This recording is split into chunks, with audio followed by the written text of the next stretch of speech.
Let's head straight now to our national dailies, and we begin with the Independent, UK newspaper. It says, going but still in number 10. After another flurry of resignations, Johnson finally says he will step down when a new leader is chosen, but concern grows over months ahead as caretaker Prime Minister. Interesting indeed. We stay with this particular story. The Dubai newspaper, The National, says UK begins hunt for a new leader after Prime Minister Johnson finally bows out. Interesting indeed. International newspapers, of course, following the story, the big story in the United Kingdom. Well, the Daily Telegraph also, of course, in the UK says Prime Minister's long goodbye leaves UK in state of paralysis. That's the Daily Telegraph. And away from the international dailies, back here in Nigeria, first news, of course, is still the big story about the prison break in the nation's capital, Abuja. The Kuje prison attack, 2 policemen nabbed, detained, and of course, for communicating with runaway terrorists in compromising manner after incident. Insiders collaborated with attackers, says Senate President. This will be an interesting read and revelation. We had discussed this yesterday, and we had mentioned that it couldn't have been possible that the plans of these invaders and terrorists could have been done in isolation. I mean, their plans could have never been done in isolation. The Nation is next, stays with the attacks at the prison break. Kuje attacks, Senate shocked by no CCTV. Porous security. The Senate is expressing shock by no CCTV and porous security, I think, around the prisons, the Kuje Correctional Center. The Punch is next, as usual here, a splash of stories. Interpol gets fleeing inmates data, border security heightened. Interpol gets fleeing inmates data, border security heightened. That's the Punch, is the major story there on the Punch newspaper, staying with the Kuje prison invasion. And the Blueprint is next. US, UK alert citizens of more attacks. Nigerian Senate flares. The US and UK alert citizens of more attacks. Nigerian Senate flares. That's the Blueprint, the major rider, the Blueprint newspaper. This Nigeria's next. Demolished Anambra church. Away from the Kuje story, demolished Anambra church, Soludo under fire.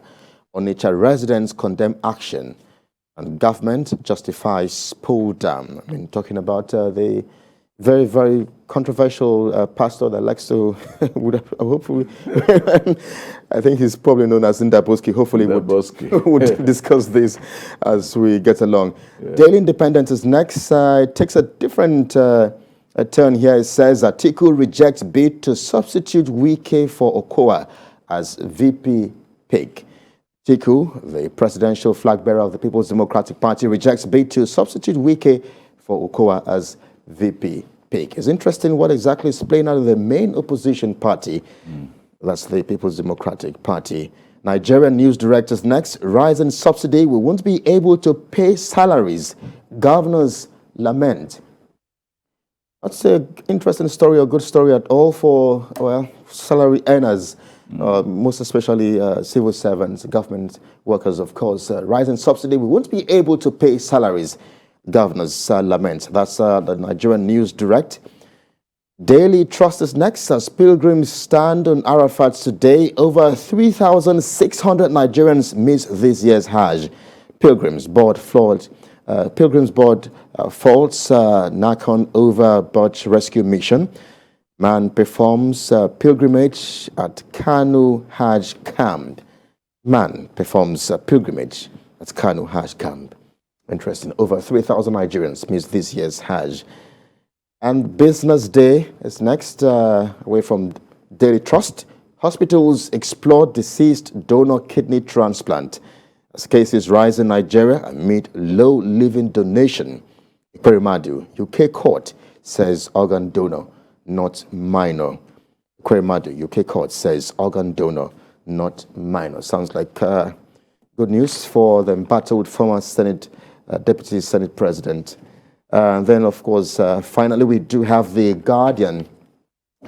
The Guardian, of course, has something interesting. It says, NAFDAC joins Research Institute strike, food safety threatened. NAFDAC joins Research Institute strike, food safety threatened. So there you go. Major stories from our national dailies across board. We have, of course, a number of our national dailies here.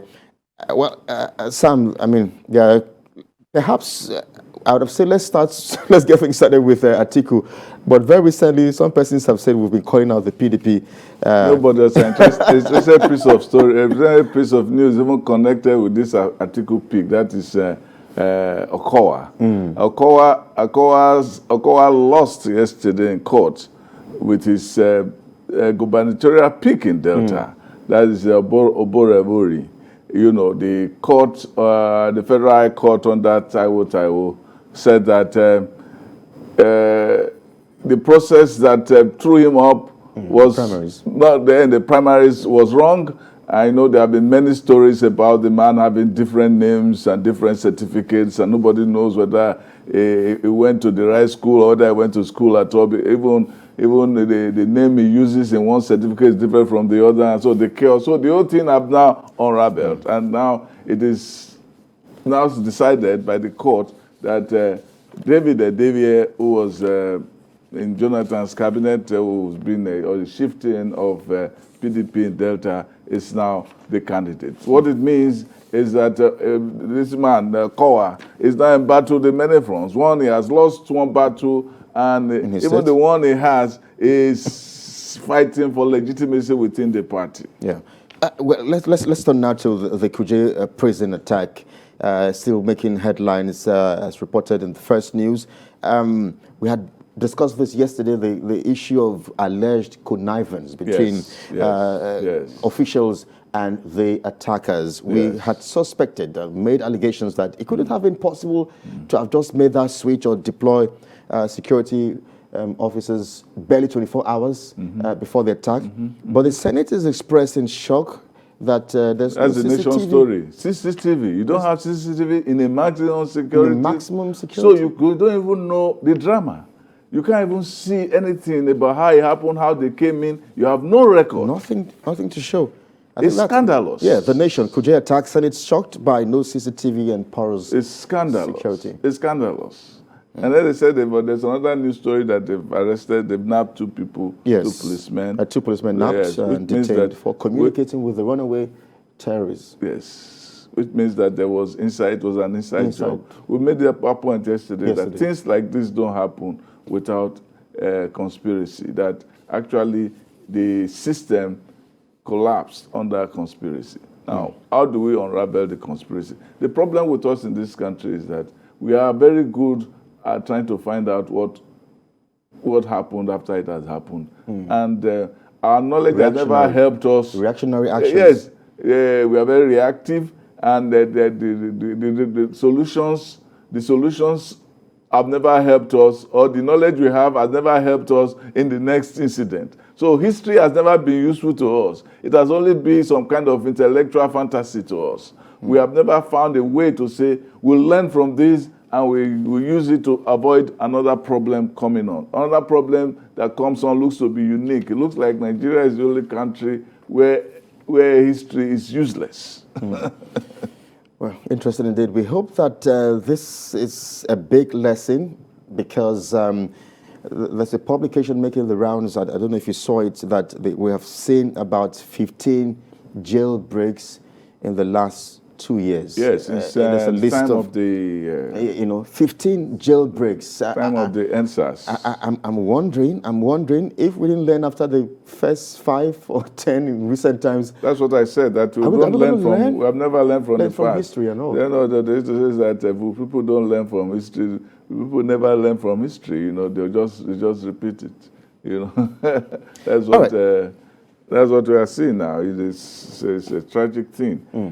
The fellow who came here yesterday was an advisor to Obasanjo during his tenure as president. Talked about a total overhaul of the system.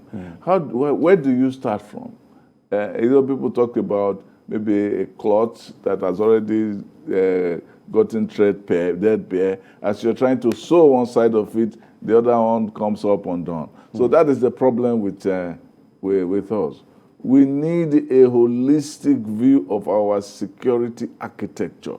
And the prisons have shown that it's a major part of our problem. Prisons are where you dump the drag of security efficiency, the result of security efficiency. When you have taken care of business, prison is where you dump them. Now, there's nowhere to even dump them now. It's just like when you get rid of the dirt in the house, you have to get to a dustbin. But there's no even dustbin because the dustbin is already full or it's going to spill all over the house again. So that's what we have.